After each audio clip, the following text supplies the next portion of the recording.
নমস্কাৰ বন্ধু বান্ধৱীসকল, এই মুহূৰ্তত আপোনালোকলৈ লৈ আহিছোঁ এটি গুৰুত্বপূৰ্ণ ভিডিঅ'। বন্ধুসকল, এই ভিডিঅ'টোৰ জৰিয়তে আপোনালোকক অসম অংগনবাড়ী কৰ্মী সহায়িকাৰ বাবে এক ভয়ংকৰ খবৰ আহিছে। খবৰখিনি জনাম। পুনৰ বন্ধ হ'ব নেকি এইসমূহ কেন্দ্ৰ? অংগনবাড়ী কেন্দ্ৰসমূহৰ ভিতৰত এই কেন্দ্ৰসমূহ পুনৰ বন্ধ কৰা হ'ব নেকি? চৰকাৰৰ পৰা আহিছে এক সতৰ্কবাণী। কি এই সতৰ্কবাণী আপোনালোকক বিস্তাৰিত তথ্য এই ভিডিঅ'টোত জনাব চেষ্টা কৰিম। দহ হিতাধিকাৰী নহ'লে চলাব নোৱাৰিব কেন্দ্ৰ। স্পষ্ট ঘোষণা। অংগনবাড়ী কেন্দ্ৰত 10 হিতাধিকাৰী নহ'লে আপুনি চলাব নোৱাৰিব আপোনাৰ অংগনবাড়ী কেন্দ্ৰটো। শিশুক পুষ্টিকৰ খাদ্য যোগান ধৰাৰ নামত ৰাজ্যৰ বিয়াগম সমাজ কল্যাণ বিভাগত ব্যাপক লুণ্ঠন ৰাজ চলি অহাৰ অভিযোগ উত্থাপন হৈ আহিছে। এনে অভিযোগৰ মাজতে নলবাৰী জিলাৰ এছাম অংগনবাড়ী কেন্দ্ৰত চৰম অৰাজকতাই বিৰাজ কৰিছে। জিলাখনৰ এছাম অংগনবাড়ী কেন্দ্ৰৰ কৰ্মীয়ে উঠি ৰজা বহি ৰজা হৈ নিজৰ মৈমিতেলিৰে কেন্দ্ৰ চলাই অহাৰ গুৰুতৰ অভিযোগ উত্থাপন হৈছে। উল্লেখ্য যে পূৰ্বৰ কংগ্ৰেছ চৰকাৰৰ আমলত যধে মধে অংগনবাড়ী কেন্দ্ৰ আবণ্টন দি কৰ্মী সহায়িকা নিযুক্তি দিছিল যদিও এনে বহু কেন্দ্ৰত শিশু হিতাধিকাৰীৰ উপস্থিতিৰ সংখ্যা দুখ লগা ধৰণৰ। জিলাখনৰ বিশেষকৈ পশ্চিম নলবাৰী সংহত শিশু বিকাশ প্ৰকল্পৰ অধীনত এনে কেন্দ্ৰ অধিক।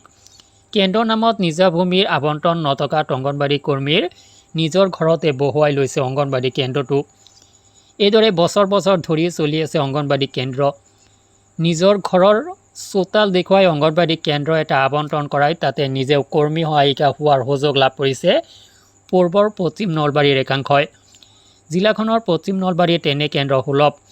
এনে কেন্দ্ৰসমূহত শিশু হিতাধিকাৰীৰ উপস্থিতি আঙুলিৰ মূৰত গণিব পৰা বিধৰ। এনে কেন্দ্ৰৰ এছাম কৰ্মীয়াকক কাগজে কলমে শিশু হিতাধিকাৰীৰ তালিকাখনত অধিক সংখ্যা দেখুৱাই ধন লুটপাট চলাই অহাৰ অভিযোগ উত্থাপন হৈছে। এনে অভিযোগৰ মাজতে ৰাজ্যৰ সমাজ কল্যাণ বিভাগে কেন্দ্ৰসমূহক লৈ বেচনেলাইজ কৰাৰ সিদ্ধান্ত লোৱাৰ পাছতে ক্ষুব্ধ হৈ পৰে ন্যস্তস্বাৰ্থ নিহিত থকা এনে অংগনবাড়ী কৰ্মীসকল। নিজৰ সান্দ খোৱা বালি তল যোৱাৰ ভয়ত এতিয়া এই লুণ্ঠনকাৰী চক্ৰটোৱে বিভাগৰ বিৰুদ্ধে ভিতৰি জাঙৰ খাই উঠিছে। জিলাখনৰ পশ্চিম নলবাৰীৰ মুঠ 277টা অংগনবাড়ী কেন্দ্ৰৰ 74টা কেন্দ্ৰই বেচনেলাইজৰ আওতাত পৰে। বেচনেলাইজৰ ভিত্তিত পশ্চিম নলবাৰীৰ এই কেন্দ্ৰসমূহৰ কৰ্মী সহায়িকাসকলৰ মাজত লাগিল হাহাকাৰ। বেচনেলাইজৰ ভিত্তিত পূৰ্বে চলি থকা অংগনবাড়ী কেন্দ্ৰসমূহ উঠাই নি 3-4টাকৈ কেন্দ্ৰ একেটা কেন্দ্ৰত চামিল হয়। নিজৰ ঘৰতে কেন্দ্ৰ খুলি নিজৰ সুবিধামতে মাত্ৰ 2-3টা শিশু হিতাধিকাৰীৰ বিপৰীতে বেছিকৈ হিতাধিকাৰীৰ সংখ্যা দেখুৱাই কেন্দ্ৰ চলোৱাসকলৰ বাবে আহিল বিপদ। বিভাগীয় এক সূত্ৰ মতে জানিব পৰা মতে কমেও 10গৰাকী হিতাধিকাৰী থাকিব লাগিব এটা কেন্দ্ৰ চলিব লগা হ'লে। কিন্তু বিভিন্ন পক্ষক মেনেজ কৰি হ'লেও 2-1 ব্যক্তিয়ে অংগনবাড়ী কৰ্মী পত্নীক সুৰক্ষিত কৰাৰ স্বাৰ্থত বিভিন্ন ষড়যন্ত্ৰত লিপ্ত থকাৰ অভিযোগ উঠিছে। এনে পৰিস্থিতিত জিলাখনৰ অঞ্চলে অঞ্চলে সচেতন ৰাইজে চৰকাৰ তথা বিভাগৰ সিদ্ধান্তক আদৰণি জনাইছে যদিও লুণ্ঠনকাৰী চক্ৰটোৱে কিন্তু বিপৰীত স্থিতি গ্ৰহণ কৰা বিষয়টোৱে ব্যাপক চৰ্চা লাভ কৰিছে।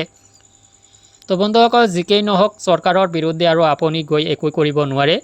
আচলতে লিগেল যে অংগনবাড়ী কেন্দ্ৰবোৰত আপোনাৰ 10গৰাকী মিনিমাম হিতাধিকাৰী থাকিব লাগে, শিশু হিতাধিকাৰী থাকিব লাগে কেন্দ্ৰ এটা চলিবলৈ। যদি নাই তেতিয়াহ'লে আপোনাৰ অংগনবাড়ী কেন্দ্ৰটো শিফ্ট কৰি দিয়া হ'ব, বেলেগ অংগনবাড়ী কেন্দ্ৰত সৈতে শিফ্ট কৰি দিয়া হ'ব। তো বন্ধুসকল, অংগনবাড়ী কেন্দ্ৰটো একেবাৰে বন্ধ হৈ নাযায় যদি কোনো দুৰ্নীতি যি অভিযোগ উঠিছে সেই অভিযোগ যদি প্ৰমাণিত নহয় তেতিয়াহ'লে অংগনবাড়ী কেন্দ্ৰটো বন্ধ হৈ নাযায়। আপোনাৰ কেন্দ্ৰটো বেলেগ এটা অংগনবাড়ী কেন্দ্ৰৰ সৈতে শিফ্ট কৰি দিব পাৰে। কাৰণ ইয়াৰ আগতে এনেকুৱা পৰিৱেশ হৈছিলে। যিকোনো কাৰণতে নহওক অংগনবাড়ী কেন্দ্ৰবোৰ একত্ৰীকৰণ কৰা হৈছে আৰু যি কেন্দ্ৰবোৰৰ কথা কোৱা হৈছে যদি অভিযোগ সঁচা হয় তেতিয়াহ'লে চৰকাৰে কি কৰিব চৰকাৰে জানে। তো ভিডিঅ'টো সংক্ৰান্তত আপোনাৰ কি অভিমত ভিডিঅ' কমেণ্ট ছেকশ্যনত জনাব।